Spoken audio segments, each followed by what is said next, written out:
Hi, this is Brad, and welcome to Brad English Podcast, your daily English listening podcast helping you speak English naturally. Today, we have an episode that I think you are going to love because it is deeply personal and deeply practical at the same time. We are going to go through 200 sentences that cover your entire day, from the moment you open your eyes in the morning to the moment you close them at night. These are not random sentences. These are sentences that describe real life, your life, the actual things you think and feel and do every single day. And that is what makes them so powerful for your English learning. When you practice sentences about your own daily life, something special happens. Your brain connects the new English words and structures to experiences you already know intimately and feel strongly about. That connection makes the language stick in a way that studying abstract grammar rules never can. So as you listen to this episode, imagine yourself in each moment. Let the sentences describe your real morning, your real afternoon, your real evening. Feel them as yours. Because when language feels personal, it becomes permanent. Let us begin with the morning. The morning begins with the alarm, and in English, you would say something like, "My alarm goes off at 6:30 every morning," or "I usually wake up before the alarm because I am a light sleeper." A light sleeper is someone who wakes up easily from small sounds or movements. From the moment of waking, the language of morning describes very physical, sensory experiences, and these are some of the easiest and most memorable English sentences you will ever practice. You might say, "I lie in bed for a few minutes before I get up," or "I stretch my arms and legs before I even sit up," or "The first thing I do every morning is look at my phone to check the time."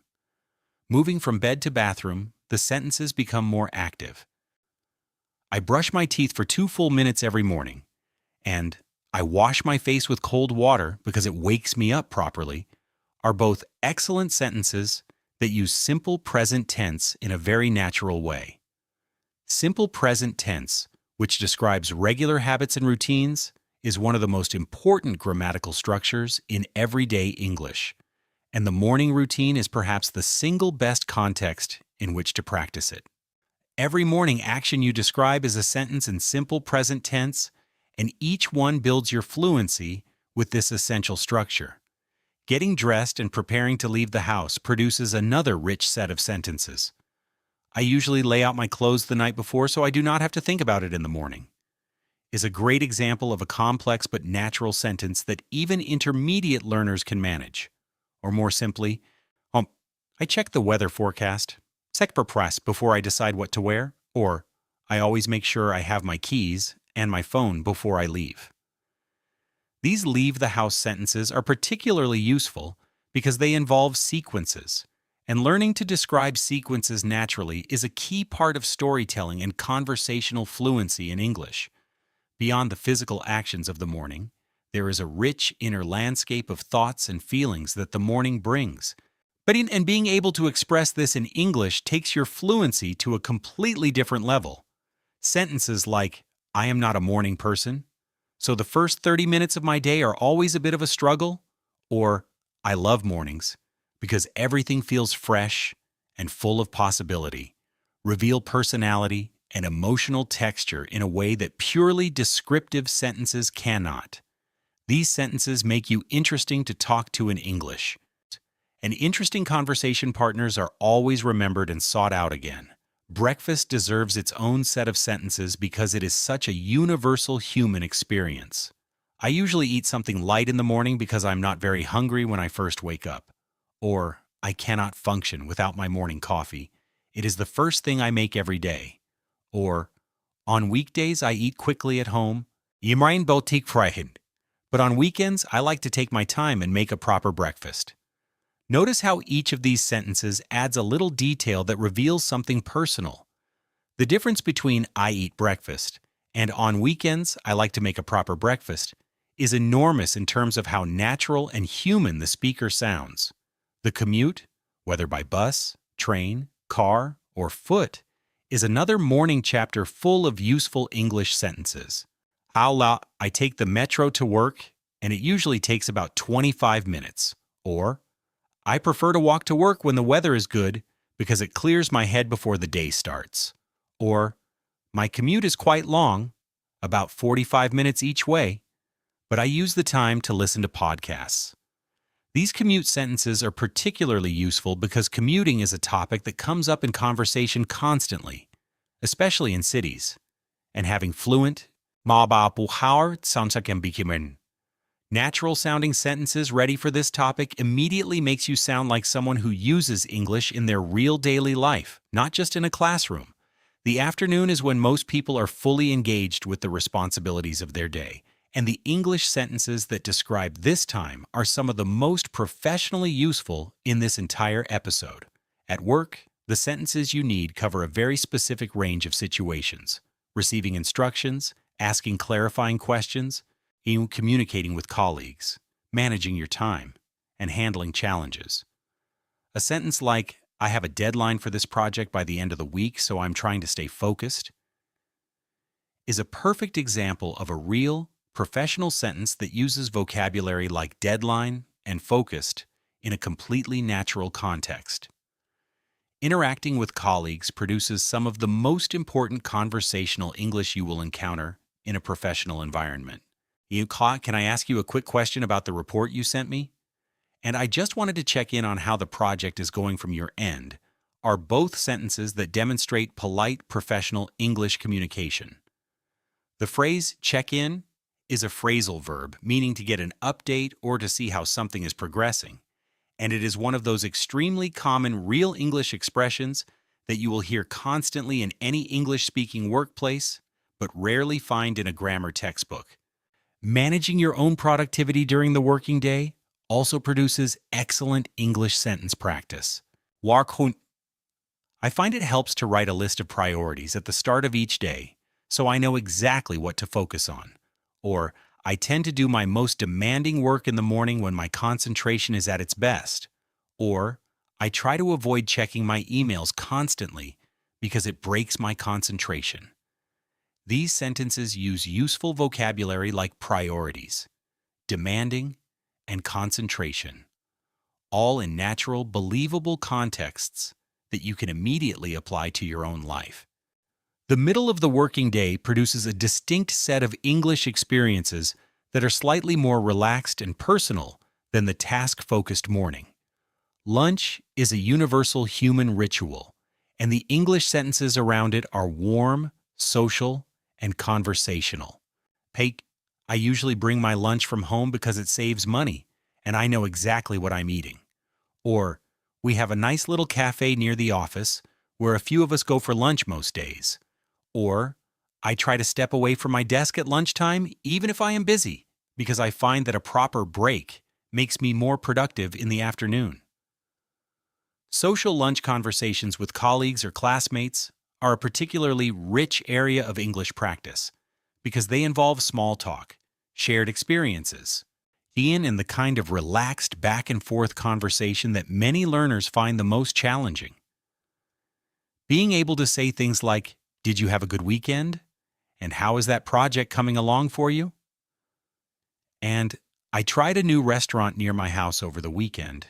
It was really good," shows a comfortable, natural English conversational register that goes well beyond mere functional communication. The afternoon slump, and that well-known period of low energy that hits many people between 2 and 3 in the afternoon, also produces very relatable English. "I always feel a bit sluggish after lunch, so I try to do more routine tasks in the early afternoon and save the creative work for later," where sluggish means slow and lacking energy. Or, "I make myself a cup of tea around 3 o'clock. It has become a kind of daily ritual for me." Or, "I sometimes take a very short walk around the building in the afternoon just to reset my energy." These are real, human, beautifully ordinary sentences that every English speaker would recognize and relate to immediately. The transition from the working day to home life is a moment that almost everyone recognizes and relates to, and it produces some of the most emotionally resonant English sentences you will practice in this episode.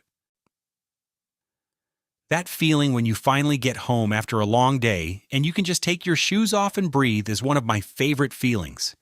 Uses informal but beautifully natural English that any native speaker would smile at.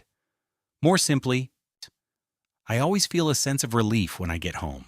Or, the first thing I do when I come home is change into something comfortable. Or, I need about 20 minutes of quiet when I get home, before I am ready to talk to anyone. Cooking dinner is a topic that everyone can relate to regardless of culture, and it is full of wonderful English vocabulary and sentence structures. Dikimaj. I enjoy cooking most evenings because I find it relaxing and it gives me something to focus on that is completely different from work. Introduces the useful structure, I find it, which can be followed by almost any adjective to express personal reactions. You might also say, I tend to cook simple things during the week when I am tired. But I like to try more complicated recipes on the weekends when I have more time, which uses two very natural contrast structures, tend to for regular habits and when I have more time for conditional situations. Relaxing in the evening in English covers a rich variety of activities, and having sentences ready for all of them gives you excellent conversational material for small talk and social situations. I have been watching a really interesting documentary series lately, or I like to read for about half an hour before bed. It helps me switch off from the day. Or, my evenings are pretty quiet, honestly. I am a bit of a homebody. Where homebody is a wonderful English word meaning someone who prefers staying at home to going out. All of these sentences are authentic, personal, and immediately conversational. The final section of your daily English covers the night routine and the process of preparing for sleep, and these sentences have a particular quality that makes them especially valuable. They are calm, reflective, and often deeply personal. I have a pretty consistent evening routine that helps me wind down before bed, where wind down is a beautiful phrasal verb meaning to gradually relax and prepare for sleep. Okay, I try to avoid looking at my phone for at least an hour before I go to sleep, because I have found that it really affects the quality of my sleep. Is a longer, more complex sentence that demonstrates an advanced awareness of personal habits and their consequences. Personal reflection before sleep produces some of the most interesting and emotionally rich English sentences you can practice. I often spend a few minutes before I fall asleep just thinking about the day, what went well, what I would do differently, what I am grateful for, introduces the wonderful idea of a gratitude practice, which is both personally meaningful and linguistically useful. Gratitude sentences in English are particularly valuable because they express positive emotion with sophisticated vocabulary. I am grateful for the people in my life who support me. Or, I feel fortunate to have good health and a comfortable home, where fortunate means lucky and blessed. In the act of falling asleep itself produces some lovely, gentle English. I usually fall asleep quite quickly once I lie down because I keep a consistent sleep schedule. Or, I sometimes lie awake for a while thinking about things I need to do tomorrow, and I find that writing a quick list helps me let go. Or, I sleep best when the room is completely dark and a little cool. I've become quite particular about my sleep environment, where particular means having specific preferences and standards. These sentences might seem small, but they paint a vivid picture of a real person living a real life. And that vividness is what makes conversation feel alive. The last thought of the day, spoken or thought in English, is perhaps the most symbolic practice of all. It was a good day. Or, I learned something new today. Or, tomorrow I will try again. Or even just, I am grateful for this day. These simple, quiet English sentences, said sincerely at the end of each day, are not just language practice. They are a habit of reflection that connects your inner emotional life to English in the most intimate and personal way possible. And that connection, built one evening at a time across hundreds of ordinary days, is ultimately what transforms a language from something you study into something you live. We have traveled through an entire day together in English today, from the alarm clock in the morning to the final thought before sleep. We covered the language of your real, daily, deeply human life.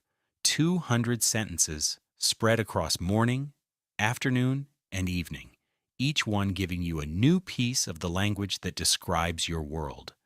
This is not abstract vocabulary practice. This is your life. How's in English, and every sentence you practice today is a sentence you can use tomorrow in a real situation. I want you to do something before you go to sleep tonight. Describe your day in English. Not perfectly, not in complete, complex sentences, just a few words about what happened. Today I woke up late. I had a good lunch. I listened to my podcast on the way home. I feel tired, but okay. That is enough. That is everything. Because those few simple sentences, spoken out loud or thought quietly to yourself, are you living in English, not studying it, living it? And that is what this podcast is all about. Keep listening, keep describing, keep going. Bye for now.